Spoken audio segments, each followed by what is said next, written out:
44 వసంతాలు పూర్తి చేసుకున్న తెలుగుదేశం పార్టీకి 43 ఏళ్ల యువ వారసుడు. ఇది యాదృచ్ఛికం కానే కాదు. ఒక రకంగా చూసుకుంటే పార్టీ పెట్టిన 9 నెలల్లోనే తెలుగుదేశం పార్టీ గెలిచి ఘన విజయం సాధించింది. అది రామారావు గారికే చెందిన ఒక విశేషమైన ఘనత. ఆయనని చూసి తండోపతండాలుగా జనాలందరూ వచ్చి అన్నా వచ్చావా అని చెప్పి ఆయనకి హారతినిచ్చి జేజేలు పట్టి 9 నెలలు పార్టీ పెట్టిన టైంలోనే గెలిపించి తెలుగుదేశం పార్టీకి ప్రతిష్ట పెంచారు. ప్రజలే అన్నగారి వెంట ఉండి నడిచారు. ఢిల్లీకి తెలుగువారి దెబ్బ అంటే ఏంటి, తెలుగు ఆత్మగౌరవం అంటే ఏంటి రుచి చూపించిన రామారావు గారి తర్వాత అదే పార్టీ పగ్గాలను చంద్రబాబు నాయుడు గారు చేపట్టిన తర్వాత తన మేధస్సుకు పనుపెట్టి దేశమే కాదు మొత్తం ప్రపంచవ్యాప్తంగా నారా చంద్రబాబు నాయుడు అండ్ తెలుగుదేశం పార్టీ అంటే ఏంటో తెలియని వ్యక్తి లేకుండా పార్టీ ప్రతిష్టను పైకి తీసుకెళ్లారు. 3వ తరం రానే వచ్చింది నారా లోకేష్. కేవలం సంక్షేమమే కాదు, అభివృద్ధే కాదు, తనకంటూ ఒక స్టైల్లో రెడ్ బుక్ అని పెట్టి దెబ్బ దెబ్బకి అబ్బా అనిపించేటట్టు వైసీపీ వాళ్ళని వడికిస్తూ అట్ ద సేమ్ టైం అభివృద్ధిలో తనకు మించిన కెపాసిటీ ఉన్న లీడర్ ఈరోజు ఇండియాలో ఎవరూ లేరు. ఏ కాంక్లేవ్ జరిగినా, ఏ డిస్కషన్ జరిగినా the most blue eyed boy for everyone is Nara Lokesh again from Telugu Desam party.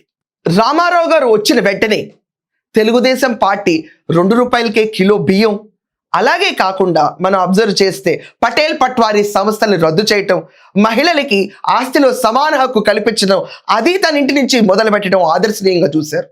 తర్వాత చంద్రబాబు నాయుడు గారు వచ్చి సంక్షేమం ఒక్కటే కాదు అభివృద్ధి కావాలని ఐటీ సెక్టార్ని డెవలప్ చేస్తూ at the same time engineering స్టూడెంట్స్కి పెద్దపీట వేస్తూ నెంబర్ ఆఫ్ ఇంజనీరింగ్ కాలేజెస్ తెరిచి ఆంధ్రప్రదేశ్ని తీసుకెళ్లి గ్లోబల్ మ్యాప్లో పెట్టారు. తెలుగు వాళ్ళు ఎక్కడున్నా కాలర్ ఎత్తుకుని తిరగాలి, అది కేవలం నారా చంద్రబాబు నాయుడు గారి వల్లే సాధ్యమైంది. ఆయన పెట్టిన ఇంజనీరింగ్ కాలేజెస్ వల్ల బెనిఫిట్ అయిన దాంట్లో నేను ఒకదాన్ని. తర్వాత వచ్చిన నారా లోకేష్ గారు లిటరల్లీ చెప్పాలంటే వైసీపీ వాళ్ళు చేసిన బాడీ షేమింగ్తో మొత్తం సాన పట్టి ఆఖరికి పాలిటిక్స్లో తనదంటే తను నిరూపించుకొని మంగళగిరి లాంటి కాన్స్టిట్యువెన్సీని కూడా ఎంచుకొని ఎక్కడైతే టీడీపీ ఓడిపోతా ఉందో అలాంటి ప్లేస్లో నుంచుని ఒకసారి ఓటమి పాలైన మళ్ళీ అదే స్థానంలో నుంచుని ఘన విజయం సాధించి కాలలు ఎగరేసి రెడ్ బుక్ అన్న వ్యవసాయం ఈరోజు ఆంధ్రప్రదేశ్లో చేస్తున్న వ్యక్తి 3వ తరం 43 ఏళ్ల నారా లోకేష్. తెలుగుదేశం పేరంటేనే ఒక ఆవేశం, అభివృద్ధి, సంక్షేమం, నమ్మకం, భవిష్యత్తుకి భరోసా, దానికి గ్యారంటీ బాబు గారు. ఇప్పుడు భవిష్యత్తు ఫ్యూచర్కి గ్యారంటీగా నిలిచింది చిన్నబాబు నారా లోకేష్. నారా లోకేష్ ఖచ్చితంగా ముఖ్యమంత్రిగా ఎదుగుతారు అండ్ ఆంధ్రప్రదేశ్ ఏదో ఒక రోజు ఖచ్చితంగా నారా లోకేష్ గారిని ముఖ్యమంత్రిగా చూసి తీరుతారు. సైకిల్ తొక్కుతూ గ్లాస్లో టీ తాగుతూ బీజేపీని ఒకే దాటిలో నిలబెట్టి ఈరోజు యువతని, యువ నాయకుల్ని, లీడర్ అయినా క్యాడర్ అయినా ఒకే రకంగా డీల్ చేస్తూ నేనున్నాను అంటూ ముందుకెళ్తున్న 3వ తరం నారా లోకేష్.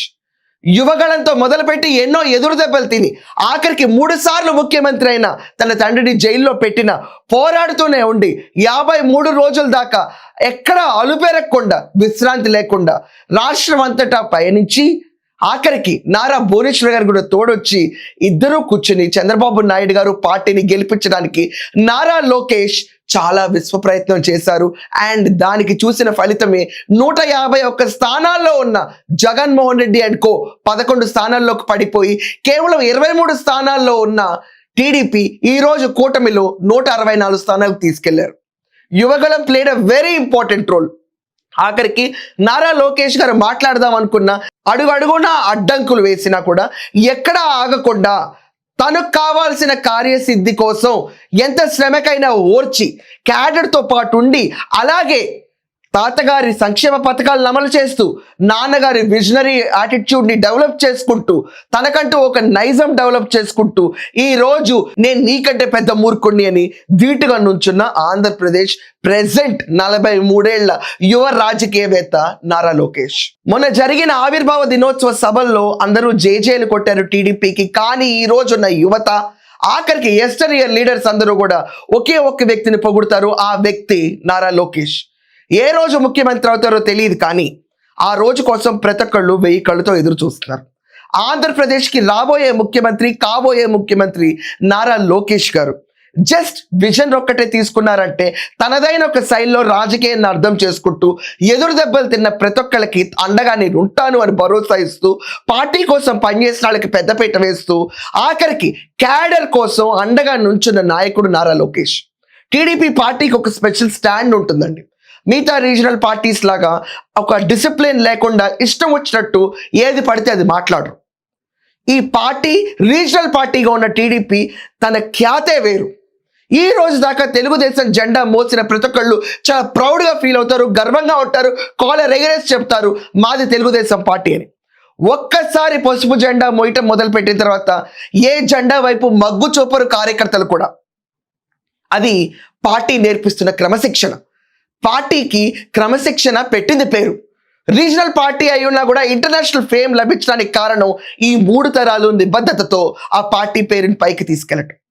ఈరోజు 44 ఏళ్ళు వసంతాలు పూర్తి చేసుకున్న టీడీపీలో 43 ఏళ్ల యువ నాయకుడు కాబోయే ముఖ్యమంత్రి నారా లోకేష్ గారు యాక్సెలరేటెడ్ మోడ్లో ఆంధ్రప్రదేశ్ని ముందుకు తీసుకెళ్తున్నారు అండ్ తీసుకు వెళ్తారని ఆశిస్తూ ఐఎమ్ కంక్లూడింగ్ మై షో.